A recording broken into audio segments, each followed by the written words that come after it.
Hello again. We're trying to get Brontë, my host today, to join me.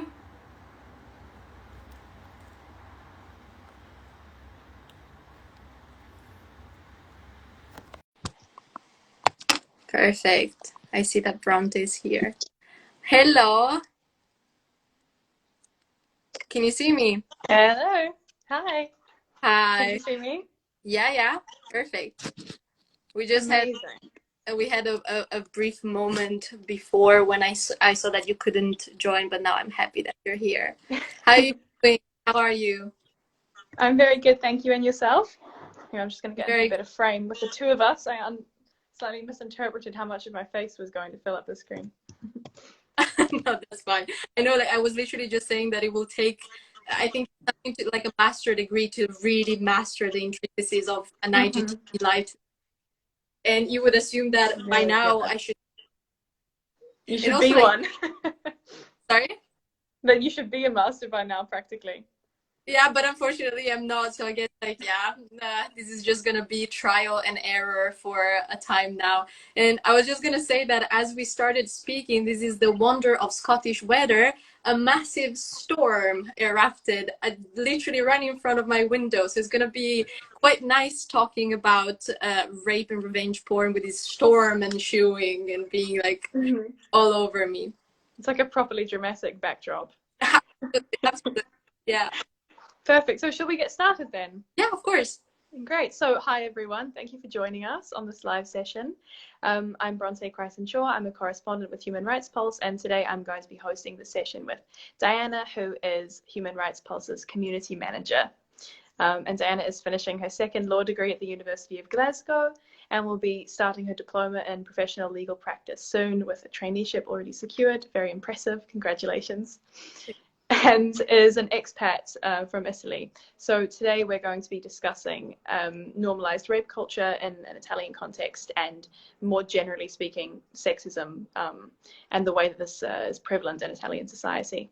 So first of all, Diana, why is it that you would like to talk about this topic? What brought you to this, to wanting to do this live session? Yeah, so there is actually an incident that happened this year that really ignited something in me and really prompted me to dig deep into something that was already a passion of mine. Well, a passion. This is not really a passion, but an interest in digging into what foreign rape culture is. And that is an appeal that has won in Italy in 2020 about a victim that has suffered private violence, defamation, and revenge porn indeed. Now, I'm starting with the good news, namely that the law has succeeded and justice has been delivered because the appeal has been won. But the story in itself and the facts of the case are quite grim, and I'd like to illustrate those so that we can understand the depth of the problem, because Houston, we do have a problem, and a big one. So what happened is that in 2017, the victim, who was a kindergarten teacher, she was in a relationship with her partner, and they exchanged consensually and happily, I would say, private images. She shared private images of herself with this partner. Now, of course, she did so with trust and with the knowledge that that material would have been private. But as you can easily assume, that material was not private. So what the partner did, he started sharing that material on the WhatsApp group with his football. And what happened is that the people in that WhatsApp group were the husband of the wives that had their kids in the kindergarten institution where this kindergarten teacher worked. And we know how material propagates online. This was not even social media. We're at the WhatsApp stage of sharing material. And that material came to the attention of one of the wives of this husband that was in the football group chat, blah, blah. And the instant reaction was outrage, because we have a cultural problem in Italy where instantly the outrage goes against the victim that has had her private material shared because she dared taking a picture of herself and sending to the partner, not to the nobody ever questioned the partner who sent and shared the material unconsensually, without the consent. So the mom, this wife and mother got enraged, and she started propagating rumors in turn with the other mothers that their kids attending the kindergarten. And what happened is the first round of violence. Namely, this mother threatened the victim and blackmailed her by telling her that if she dared pursuing legal action against her husband and the former partner, she would have ruined her life. Now, of course, the victim was very firm, and that is not something that we see easily, was very firm and said that, of course, she would have had availed herself of her legal rights, and she would have pursued legal action. So then, in turn, the mother started conspiring, and I'm using the term conspiracy here, not in the legal connotation, but in a sense, with other mothers, and started again propagating rumors up to the point where these rumors made it up to the headmistress of the kindergarten where the teacher worked.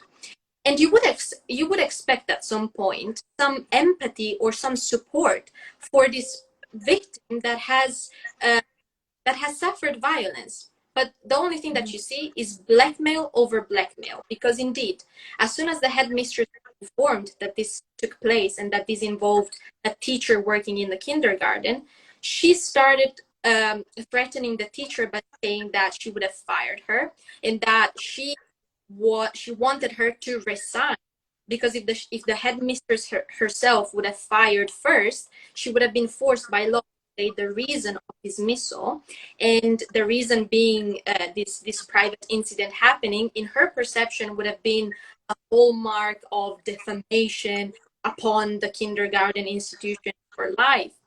So another round of conspiracy happened where the headmistress started conspiring with the teachers working in the institutions in the institution to get the victim to commit or say something wrong as to give a pretext for firing her. And I'm not making this stuff up. This is all evidence that was read and heard out loud in court when the appeal won. And then the result of all of this was that the victim was ultimately dismissed. So she lost her job and she started a legal battle that lasted 2 years. And despite the fact that she won, so now currently the sentence has been passed, and the headmistress and the wife, the mother that I was mentioning earlier, are both subject to, I think, 1 year and a month of jail term plus damages in claims of defamation. In those 2 years, and even now, the victim has suffered a massive backlash from the court of public opinion, because this polarized the Italian community. And what happened is that this polarization happened in 2 stages. So on the one hand, Italian women woke up to literally centuries of institutional oppression, and I'll talk about that by reference to the law in a minute. But the women realized that the law and the way the crimes were prosecuted is the literal reflection of institutional oppression. So they started speaking up, and they started literally a social justice movement of the like of BLM. Now, maybe not to that effect, because I don't know how many people know about this specific Italian incident, but for the Italian people, we perceived it as such. There was an exponential increase in online awareness being heard and people speaking up. But on the other hand, you had the classic and very fallacious argument of the men dubbing the women speaking up as feminists that hate men, and by saying that there is no such thing as rape culture, and that we are just victimizing ourselves, that there is no real problem, and that this is all nonsense, and it's just that women want to bring up because we have already so many rights, and we don't really want equality. We want something more, and we want to have special treatment. But we have, as I said, cultural problem in here. And now, I don't know if you, Bronte, like, what do you know about Italian culture? Did you ever had anything to do with uh, instances of sexism in Italy, or maybe some of your friends or someone Mhm. that you have perceived in this respect? It's a good question. And sorry, by the way, I'm just having a bit of a problem with my phone, but don't worry about me jumping around a little bit. I'm just sorting out the technological issue. Yeah, so I actually dated briefly an Italian, half Italian and half British guy. And at the time, he told me one anecdote, which is really relevant to what you're talking about in terms of the way that, from his perspective, as someone who was very comfortable in both Italian and, for a contrast, in British culture, he noticed that the way that Italian men and women interacted with each other was a little bit different to what he was used to seeing with British men and women. And the example that he gave was that if he was at a party with British friends, if he asked one of his British friends, hey, where's your girlfriend? The guy would answer like, oh, I don't know. She's doing her own thing. I have no idea where she is. Whereas if he was at a party with Italian friends, if he asked an Italian friend, oh, hey, where's your girlfriend at the moment? The guy would know exactly where she was. He would have an answer like, oh, she's right over there in that corner and she's talking to so and so. And kind of from his perspective, there was a different dynamic going on. And Oh, sorry, I think I cannot. Okay, now. my back. Yeah, sorry. So I think that kind of the concept he was describing is one where the couple were a little bit more interdependent on each other, or that the woman was kind of defining herself a little bit more in the context of where she sat in relation to her male partner. Absolutely. So what do you think about this? Yeah, I really wanted to ask you about this because this proves my point. So I didn't want to go on a tangent of, I'm going to explain to you the cultural and institutional remnants of patriarchal oppression in the law. The problem here, as I said, is cultural. So the fact that you actually have a friend who told you this is, now, of course, one person does not prove anything, but it, at least a part of what happens in Italian culture and society. And that is indeed correct. That you mentioned the independence and seeing a relationship in terms of who your partner is. In this case, the woman sees herself in relation to her husband, fiancé, civil partner, whatever that is. Mm-hmm. And why is that? A number of reasons, especially with regard to Italian culture, social, political, and historic context played a major role. And in this, the church, the Catholic Church, is a major component that I'll address in a bit, but also the very historic periods that evolved. So, for example, we had a unification in 1861, then we had a fascist dictatorship up until 1945, then World War II ended, and then we entered the post-war era, legal era, experiencing. And what happens in this? When the legal code, like we start from the assumption that, which is not actually, we can take it as a truth. The law is a sociological process.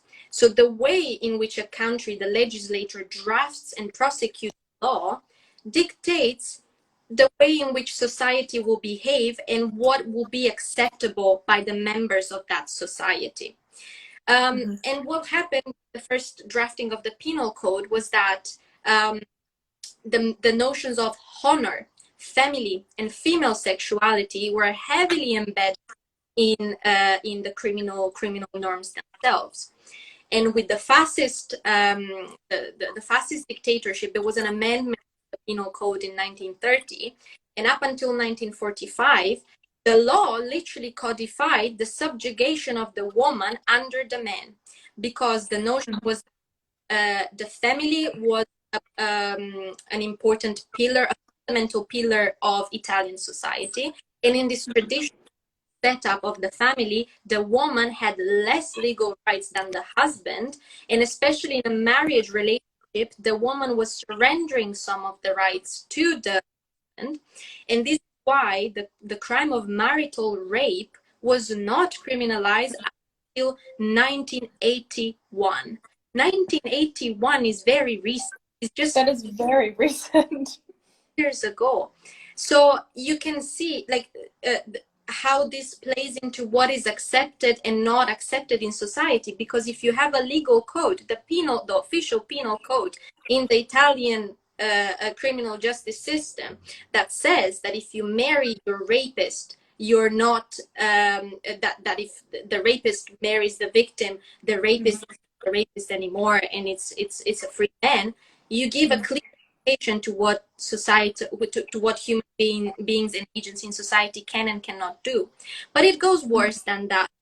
And the worst part is the legal construction of the crime of rape. Now, mind you, I mentioned, like, the incident that I mentioned, the kindergarten teacher suffering revenge porn.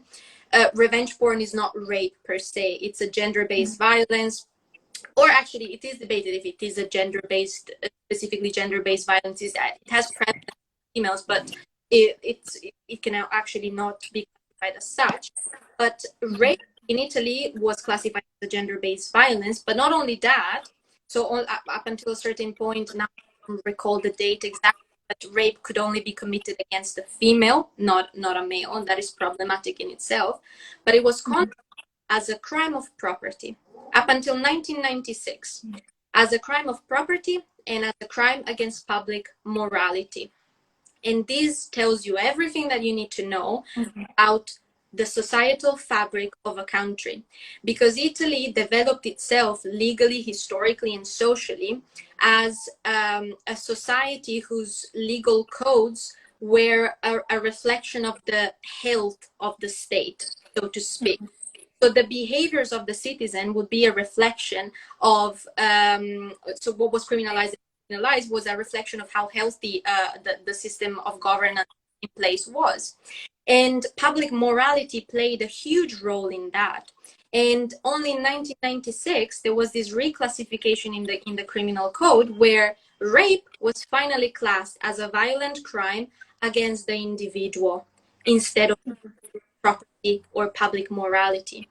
And that is the core of the issue. Because now in 2021, although the law has changed, we are happy and grateful for that. Of course, the societal remnants will take much longer to unlearn what has been learned in a secular, like, centennial process of development in such a way where the woman was considered property.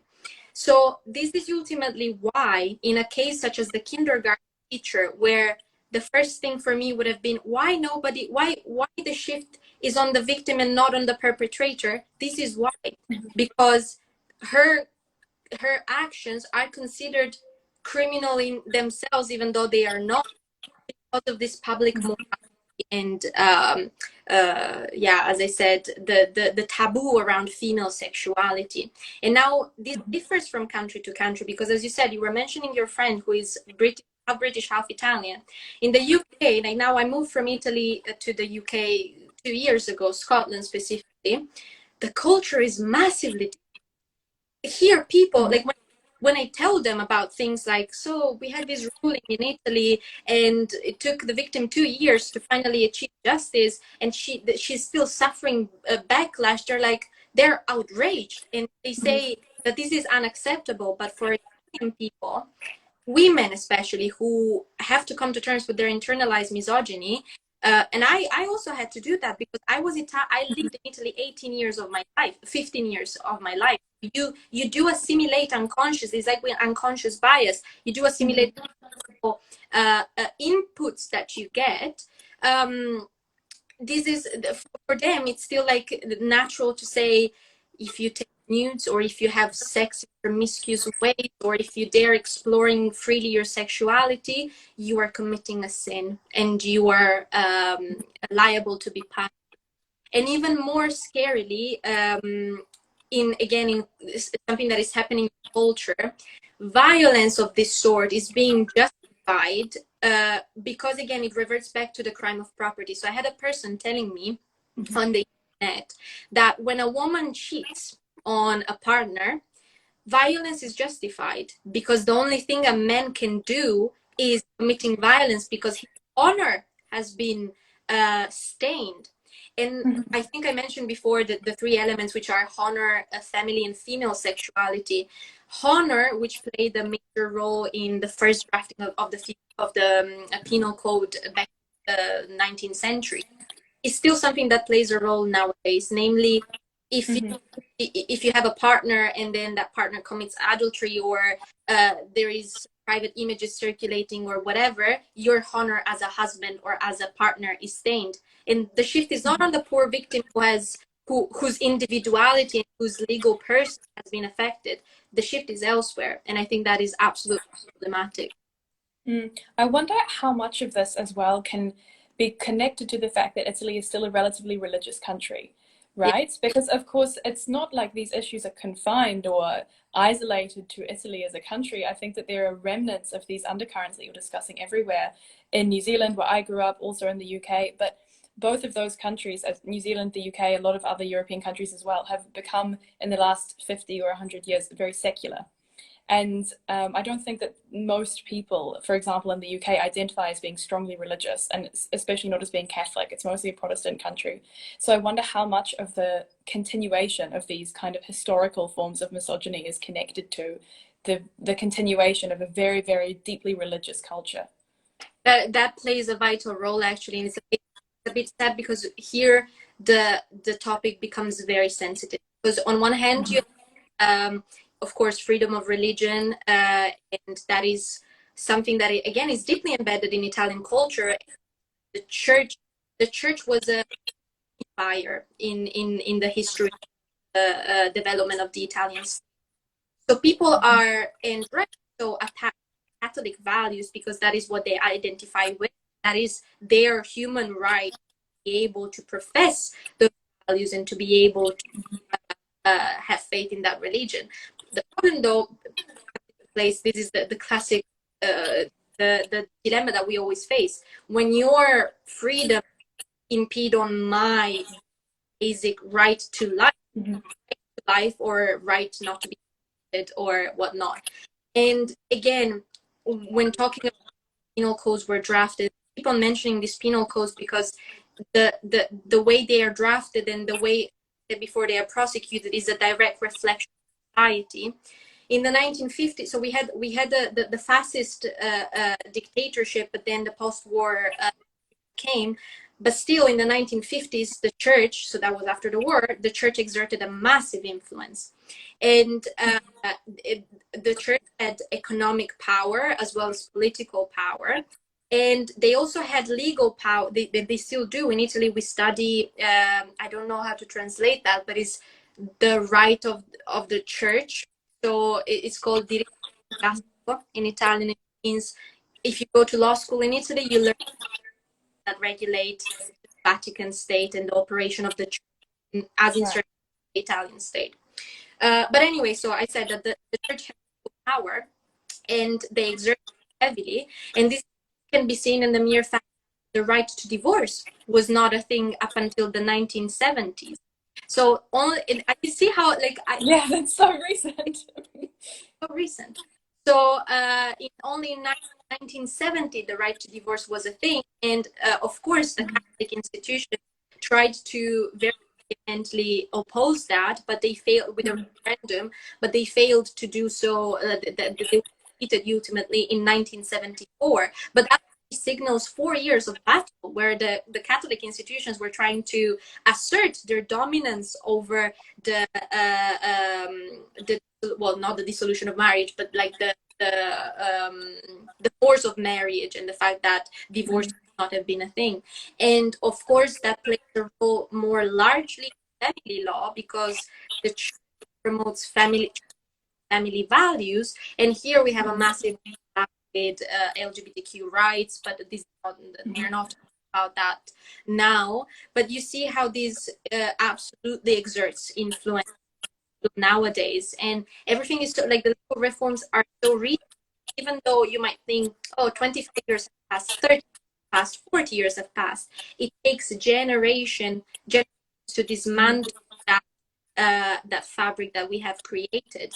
And this is also why I to speak about these things, because like this kindergarten in I mentioned at the beginning, really, I think sparked massive outcry. And the only way in which we can re-educate ourselves is by slowly starting to shift that culture, because individuals are heavily influenced by one another, and this can be a good thing or a bad thing. But the way society works, it works in a way where shame and acceptance of social norms influence people's behaviors, and once that is shaped and shifted, the law shifts in turn. And this is why I'm hoping, of course I'm not doing, I'm actually doing quite late, like prominent Italian activists who are speaking up about it nowadays relentlessly over the month, and maybe there is some possibility here, and I really hope that this culture is going to be shifted ultimately. Mm-hmm. It's a really interesting point you make about the intergenerational nature of these kind of practices as well. And as we've been speaking, another anecdote actually came to my mind. And another Italian friend of mine, some years ago, told me that she had chosen to start growing out her body hair, like, you know, having hair on her legs, her on her, like, under her arms, this kind of thing. And her mother, who was this, you know, very traditional Italian mother, was absolutely horrified by this and was saying to her, like, she relayed these very sort of very overtly patriarchal comments that her mother had made, like, but how will a man ever find you attractive if you have body hair?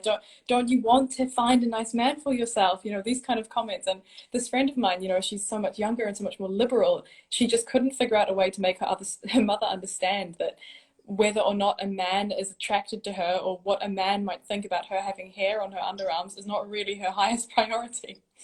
Absolutely. This is something that I have to battle with myself, with my own parents. But this is actually a very, very important point. I mentioned this in a previous whole session when we were discussing LGBTQ rights. So there is what I'm seeing nowadays, and not only me, what we are seeing nowadays, especially with the speed at which online information is being created, is that people are waking up. Although I don't want to use this term because we end up in the woke discourse, and let's say people realize and realize and become conscious about systemic oppressions. And the first sentiment that ensues is rage. And that is very a sentiment that is right and has to be let out at some point. And it's maybe not even right or wrong, but is a psychological byproduct, just has to be, as I said, let out. After the rage part elapses, we must engage into a phase of construction and positive discourse. And that, for example, talking with your parents. I had to, in the same way as your mom's friend was outraged and said, "Oh, no man will ever want you," and then your friend is like, "Mom, but what? How can you say that?" I had to say the same to my mom, who would tell me, "Diana, don't cook." I'm a terrible cooker, so I'm here publicly admitting this.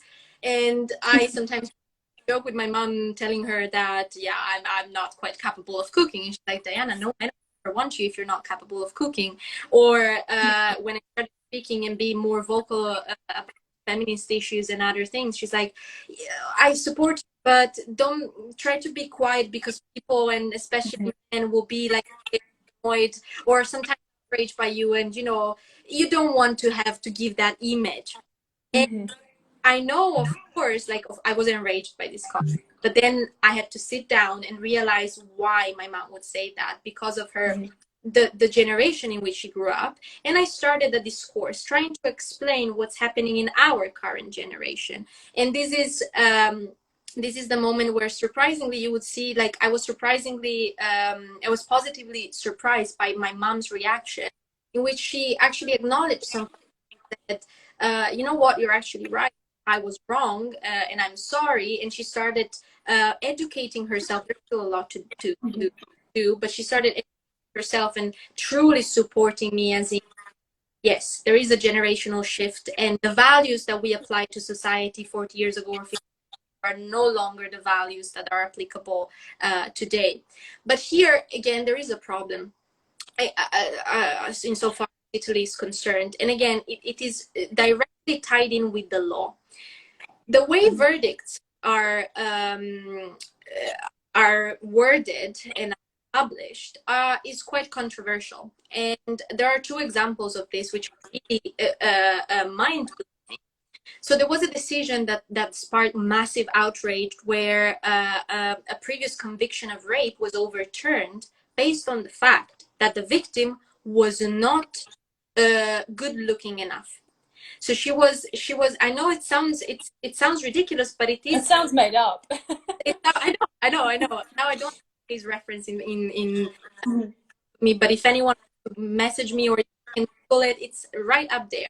It was a court of appeal, I believe in Ancona, which is a city in center Italy, with surprisingly a panel of 3 female judges. That is quite striking.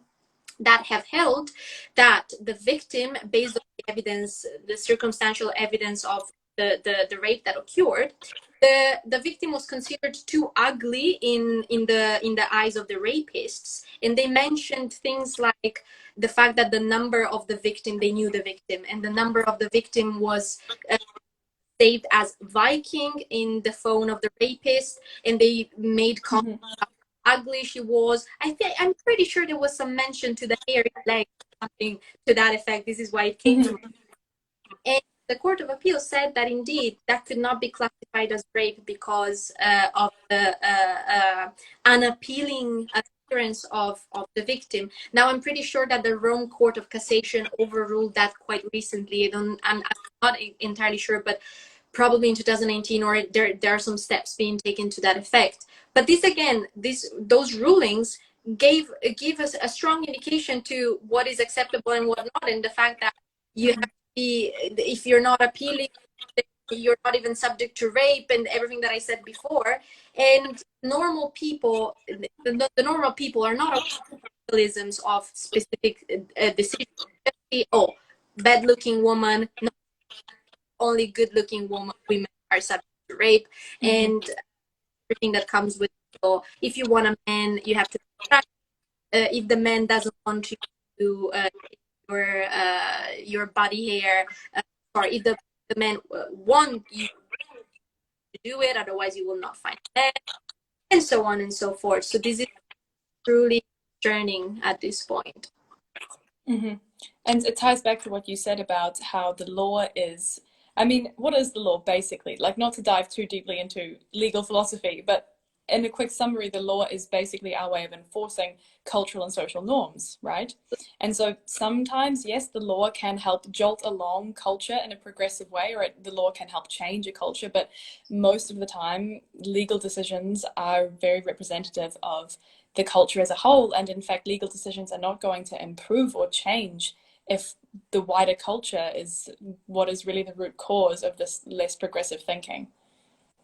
Absolutely, and I'll tell you more. I see that there is some here commenting, "What a shocker!" There is another shocker that is actually not even. It's an old decision, but it came to my attention quite recently. So, speaking about how the judges pronounce themselves and how the impact that has on the society. In 1998, again, a conviction was overturned, and the perpetrators were acquitted based on the fact that the victim wore jeans at the time, and it was held in the proof for evidence that jeans, by their very nature, are too tight, and the only way we into jeans on is the action by unzipping and unbuttoning the. So based on that, that could not, because the victim must have played a role and must have been some degree of consent. And this is ages. This was the jeans alibi, the jeans defense. There were people who were saying, I read some pieces of news on the occasion of Valentine's Day. They were selling like this jeans with a banner on them, anti-rape jeans. And when the public commented on these outrageous decisions, the judges tried to justify that by saying, no, of course we're not victimizing victim, quotation, like in brackets, yes you are, but anyway, we are just saying that based on the evidence we have to analyze the degree of resistance resistance that the victim had, and how much force was exerted, and whatever. But this is not this is entirely wrong. It cannot be at the basis of a sound justification, because not only you are suggesting that in order to be raped, the victim must have shown full force in responding back, in fighting back. So you're assuming that if a victim lays down and does nothing, perhaps because she's petrified, that is not rape. But you're also analyzing the dress in itself, the fabric of the jeans, and how tight the jeans were, and that because they were too tight, this implies consent. This is truly a shocker, and it came from Italian courts. Now, this decision was, I said, 1998, but the decisions that I've mentioned before, so like the too ugly to be raped ruling that I mentioned earlier, that was 2015. Well, it started in 2015, 2016, and now it went up until 2019. That is now. It's not not even 20 years ago, not even 40 years ago. And they're not historical instances. It's a continuation, which until the present day, right, of this kind of deeply embedded sexism within the legal system. It's absolutely a continuation, and indeed this very continuation, like legal scholars are indeed arguing that the legal reforms that happen in the criminal code have little no relevance, because the way the prosecution is carried out shows this continuation, and this is by these rulings. For example, there is also another very problematic aspect of criminal prosecution in instances of rape or revenge porn. Now, I'm gonna mention rape here because revenge porn is a crime that has been codified very late, only in 2019, and it has specific conditions attached to it, so it's a bit more problematic. But in the case of rape, the state does not assume immediate prosecution. Usually when you have, if we're dealing with any other crime, homicide, theft, burglary, I don't know, there is a right of prosecution. I think it's ex officio or something, but anyway, the state can prosecute on its own right, because that is a crime and because this is what the criminal justice system does. In the case of rape, the only way the crime can be legally prosecuted by the state is via a thing called querela in Italian, which is a formal active act that the victim has to do in order to bring it to the attention of the prosecutor. Now, some people are arguing and saying that this is actually a very progressive element of Italian law, because it is a form of a victim agency that allows them to decide what to do. But I don't quite agree with that. Not only me, but like the other scholars on the other part of the pond, because that implies that the crime of rape has a lesser value and is not put at the same level of other crimes who have an automatic right of prosecution. And you're also putting the victim under pressure to come forward, and you can imagine, especially in Italy, there's a very lengthy bureaucratic process, and you have to tick in all the boxes to correctly bring proceedings, and of course a cost is attached to that, and so on. And that actually vilifies the victim a lot, and the legal outcome is faulty because sometimes there are technical problems and many more things. But this notion of querela is still very problematic in the way rape prosecutions are carried out. And there is also a recent development in the fact of in custody time for rapists. Now, usually the norm is that you have trial custody, but now a recent thing again is suggesting that this might not be no longer be the case, and that it would be at the discretion of the judge to impose pre-trial custody or not. And then again, there is a discrepancy here in the way of other violent crimes against the individual are treated, which mandate pre-trial custody, and the way rape crime is treated, which apparently now will not mandatorily imply pre-trial custody. And that is because rape is still considered is still subsumed under that big notion of female sexuality, which historically in the Italian law was classed as something different. Like what actually happened is that the Italian legislature really tried to and insisted on the differences between men and women under many economic, family law wise, or just the very societal roles that male and female had. And again, I'm not mentioning other problems with queer issues, LGBTQ, but yeah, it's very, very problematic. Oh, I think, sorry, I'm just seeing a question here. Did the case go to the European Court of Human Rights? It sounds like a landmark case precedent for Italy and the EU. Sorry, can you actually type in which case exactly you mentioned? I don't know if maybe this person is no longer here. But anyway, I mentioned about... I think they were referring to the case of the Too Ugly to Be Raped. Exactly, no. I believe, yeah. It didn't make it to the European Court of Human Rights. Now I'm not aware because the matter is ongoing. So as I said, I'm pretty sure that the Rome Court of Cassation, which is the highest court in Italy, has either overturned the previous court appeal, which was this Too Ugly to Be Raped thing, or is in the process of overturning this. Certainly, this didn't make it to the European Court of Human Rights, and I now, because this is again, this plays into the domestic procedural laws as the procedure to actually apply for the European Court of Human Rights, and there is a legal basis perhaps here that is lacking, because bring a case in front of the ECTHR, I don't know, you would have pled is not even right to life because the victim was not dead, would have been, yeah, probably under Article 2, or like danger to the person, to the the bad person. Just one second, because now I can't see. Okay, yeah. So yeah, no European Court of Human Rights yet. It will. Yeah. I mean, also that I hope that some of these other cases might make it that far, actually. I suppose for such long-term precedent, it's probably no longer relevant. But yeah, what is the European Court of Human Rights there for, if not to kind of relatively standardize the application of human rights across the EU? Because I just can't imagine, I can't imagine some of these judgments ever making it through in a place like the UK, at least not now. 50 years ago, maybe, but that's really what I find so shocking. For example, this Too Ugly to Be Raped case, which is so recent. It really sounds like something out of the 1940s.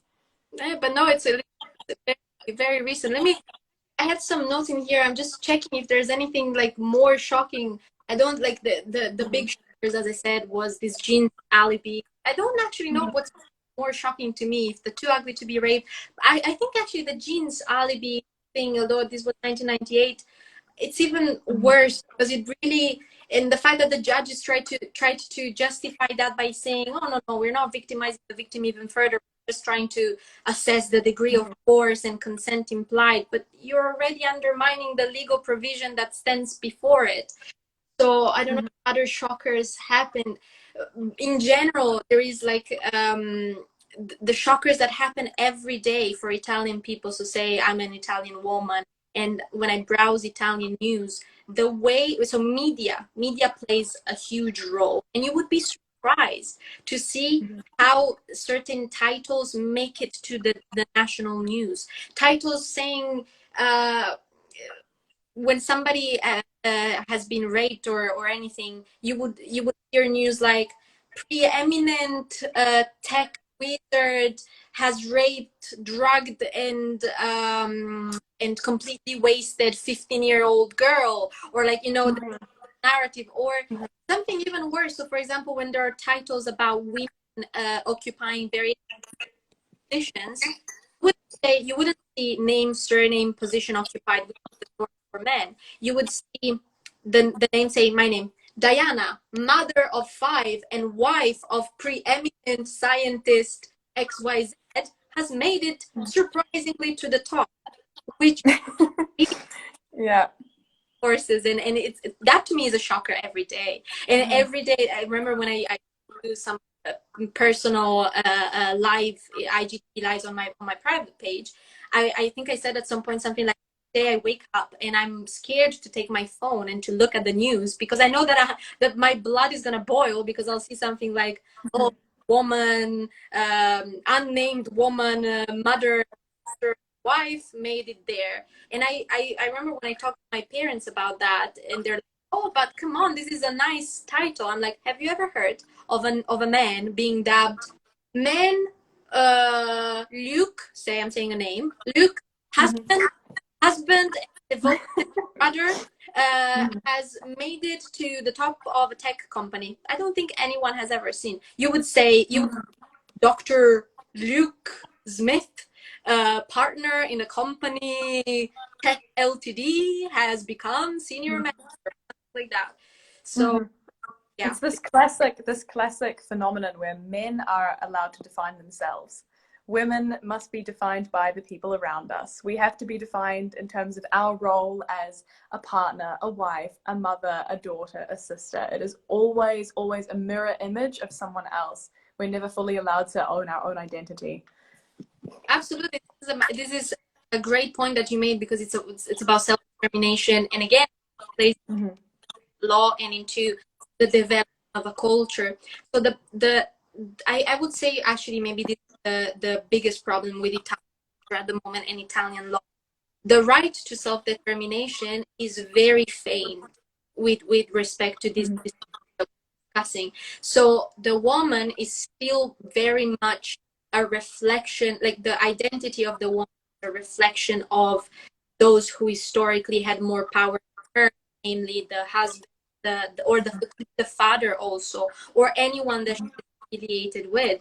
And again, we go back to the construction of the crime of property, crime against public moralities, this notion that the woman is less, legally speaking, and also socially, in a society. And because we mentioned the church, but not only the church, we could mention parliament, we could mention the political parties. In Italy, it was made very clear that that should have been the case, namely to really embed in the codes is lesser position of the woman, which is why we should push for legal reform and for action at this very time, because we want progress, we want to have a shift. And as I said, I mentioned before, once a cultural shift has been made, the legal shift will follow, because law is a sociological escape from that. But yeah, self-determination is the core issue of it, and it's why sexuality is such a problem, because sexuality is seen as something that is tied with that notion of public morality, and because the woman is property of someone else, or was property of someone else, you are not allowed to express determine as whatever you want and do whatever you want sexually, even though we live in a society pursuing sexual pleasure should be embraced, and not, of course, consensually and with all etc., should be something to be explored and to be educated on, not something to be relegated as taboo that comes out in these very dangerous forms. So yeah. Absolutely. And to be perfectly honest, even though it's clear that this problem is particularly pronounced in Italy for all the reasons that you've mentioned before, like the way that the penal code developed, the ongoing kind of sexism which is prevalent in some aspects of the culture and so on. Also, some of the things that you've said have sounded very, very personally familiar to me. Like, they really draw to mind specific incidents that I experienced when I was growing up in New Zealand, which is a totally different culture and a totally different country with a very, very different legal system. But for example, when I was in early high school, there was a case within the school of a girl having her consensually, the nude photos that she had sent consensually to a boy, but had not given consent for him to, of course, widely spread throughout the school's population. And at the time, I can so clearly remember exactly a similar reaction to the one that you're describing, perhaps not as extreme, but the thoughts that was going around was very much, how could she have been so stupid to send a photo like this? And there was so much backlash and so much recrimination against this girl. She was branded as like being sexually promiscuous, and a lot of the other girls would be teasing her or being mean to her, and like her reputation was really severely damaged. Yeah. Of course, we were very young, we were very, very young, and that also is part of it. But it's not something which is limited to any one culture because of that specific culture being particularly sexist. I think this is something which really underpins most patriarchal cultures or traditionally patriarchal cultures. And I can think of so many instances where, yeah, sexual assault has been not taken seriously enough or has been overlooked, or the victim has been asked to undergo a very, very long, intense and specific bureaucratic procedure to try and get any justice. So she just decides, okay, I'd rather not continue to put myself through even more trauma just to achieve some sort of justice for what happened to me. These kind of things happen in every single country. And if anything, I think we can take these court cases and hold them up as like a mirror to our own societies and our own countries and say, where are the same elements of deep-rooted prejudice evident within our own cultures? 100%, like everything, like I concord with everything that you said. Just conclude with a very sad note. It suffices to know that I think 3 weeks ago or a month ago, I don't really know, a tweet by the French police was made where they said, I've seen this.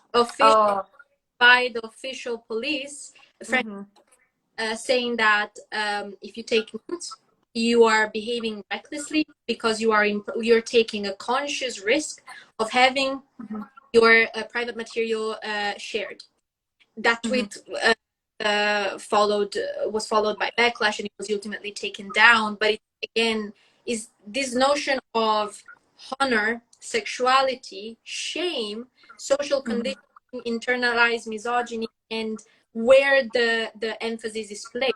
So it's always, oh, if you take a nude, you are behaving recklessly, you are promiscuous. But what about the person who is committing a criminal act? Like people really tend to forget that sharing private material without someone's consent is a criminal act, but taking again, assuming that the person wants to receive certain material in a consensual and relationship and stuff, that is not a crime. That is the mere expression of one person's sexuality, which is no longer tied to public morality and perhaps should have never been, but that's a historical remnant. And as you said, the shame when somebody is being shamed, and the first thought that comes to mind, how could have been so stupid? We should be candid in saying that, because there is work to be done. Sometimes I remember when I would say, when I would see a picture of a person, say, oh, but she shouldn't have posted a picture. It's a bit, looks a bit unprofessional. And then I sat with myself, like, why am I saying this? Who has instilled the idea that a picture depicting a woman's body, which is perhaps a beautiful picture with beautiful color, with simply a woman standing there and with her body there, who has instilled the idea that that is unprofessional? Because I'm sure that if we see a picture of a man at the beach in a cat suit, nobody would bat an eye. And actually that would be intended as not only that is a professional man if he's known to be as a reputable professional, but he's also a nice person. Look, he's capable of having fun at the beach with the mates, right? Yeah. If it's a woman, it becomes the unprofessional person. But this is just to say that we should all, like, the process starts with ourselves. So in the case of nudes or whatever, like, I highly encourage people, if you've got friends or people around you that come to you saying, hey, look at this, she sent me this, call them out, make it clear that that is a criminal offense, because it is. People face jail time because of it, whereas I or any other woman taking that picture, I face no criminal liability. That is actually my right to do so. So make that clear, or sit with yourself and your own biases. And when you're thinking of, why has the woman behaved, or she's too loud, she has done it, like, think where does it come from? Does it really come from your education, or perhaps because this is what we have been conditioned to do?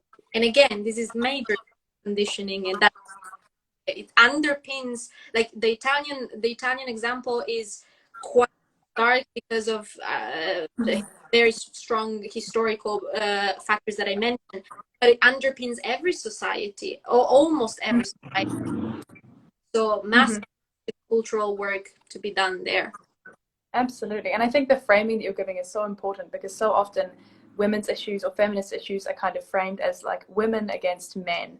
And that's not at all the case. It's everyone against the patriarchy. Women have also internalized this kind of sexism and then projected outwards onto other women. So, you know, just as we hope that men can look at themselves and reflect on their behavior and see how some of the behaviors that they demonstrate are rooted in sexism, we can do the same. Yeah, I know, but also the other part of this is that the patriarchy harms everyone. So I know when people oh yeah, you want equality, but then who were the people going to war? Would you want to go to war? Or what about clubs? I love, I'm saying this station, I love when people are like, oh, but you get to go to clubs free and I don't. That is because of the notion that the woman is objectified because of certain physical appearance, and because, so say for example, the notion of men going to war because the man was has tough person that has no ready to fight for a country, or that, you know, many more other things, or like the notions of toxic masculinity. And I remember I had a conversation with a person, and I stressed the term toxic because there's nothing wrong with masculinity. I love men and masculine men as well as feminine men, and like this, it's about the toxic patriarchal reminiscences, or not even reminiscent factors that influence men in the first place. Men who are pressured not to show emotion, not to stand up, not to wear skirts, not to wear makeup, to be ready to do XYZ. And I don't think that quite the people realize that that is a direct product of patriarchy in itself. So females, I hate saying females, women are advocating for the rights of men as well. I really think that this is something that's too often lost in the discourse, in this very fallacious women against men. But yeah, I really hope that somebody is going to listen to this conversation and perhaps, I don't know, feel, I wouldn't say empowered, like realize the broader intent of what we are saying. But I certainly hope so. I think I'm going to send this conversation, the recording of it, to maybe a few of my boyfriend's friends who I've tried to talk to about feminism and who sometimes come out with exactly these kind of comments that you've been mentioning. Yeah. Well, thank you so much for joining me today. It's been a really, really interesting and insightful conversation. And also really fascinating to get a bit of a glimpse inside the kind of Italian media sphere and Italian language sphere, because of course we're very boxed into our own, you know, we're very much boxed into our own media spheres by language and culture, as well as by political preference and all these other things. Yeah, that's been absolutely lovely, and I genuinely enjoyed myself. I could stay here and talk for hours. You know, we've got like lunch, of course, and yeah, I guess see you soon. And I'm saying hi to everyone who listened to us. And of course, as this is my professional deformation coming in as a community manager, you will be seeing this video posted on other channels. So if people didn't manage to get it live, it's going to be posted immediately afterwards at a time of your convenience. Yeah, that being said, loved speaking to you, Brontë, and have a lovely day ahead. You too. Thank you so much. Bye. Bye-bye.